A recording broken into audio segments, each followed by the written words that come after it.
देवी जो स्वयं प्रकट होंगी, भविष्यवाणी जो अब सच हो रही है। भाग 17। 500 वर्षों पूर्व एक अज्ञात तपस्वी ने हिमालय की कंदराओं में एक भविष्यवाणी लिखी थी। जब धर्म का प्रकाश बुझने लगे, जब सच्चाई को झूठ के पीछे छुपा दिया जाए, तब पृथ्वी पर अंधकार के बीच एक प्रकाश का जन्म होगा, और वह कोई साधारण मानव नहीं, स्वयं देवी का अंश होगा। अब भाग 17 में यह भविष्यवाणी एक और मोड़ लेती है। इस कहानी की नायिका वही अज्ञात साध्वी जो भाग 15 और 16 में प्रकट हुई थी।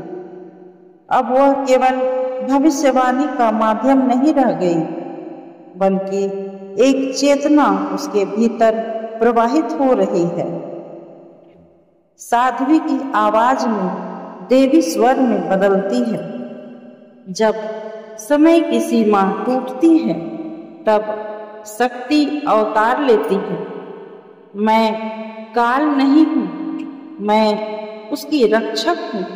जो होना है वो होकर रहेगा। उस गांव के लोग जो पहले उस स्त्री को पागल मानते थे, अब उसे नमस्कार करने लगे हैं। रात के समय उसके चारों ओर दिव्य प्रकाश दिखाई देने लगा है। उसके पास जाने वाले लोग कहते हैं, हमने ऐसा तेज, ऐसी दृष्टि कभी नहीं देखी। एक पुराना ग्रंथ खुलता है।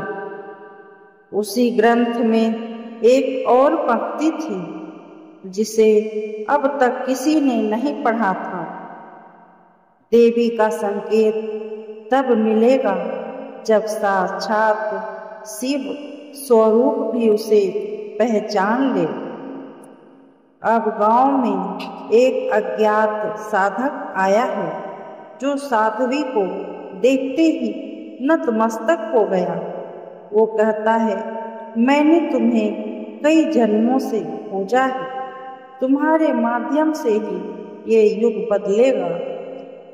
क्या यही वो घड़ी है जब शक्ति और भक्ति का मिलन होगा? क्या यही साध्वी स्वयं देवी का रूप है? और क्या आने वाला है ऐसा रहस्य जो मानव इतिहास को हिला देगा? भाग 18 में जानिए साध्वी और साधक का संबंध क्या है, देवी का अगला संकेत किसे मिलेगा, और कौन सा भयंकर संकट आने वाला है।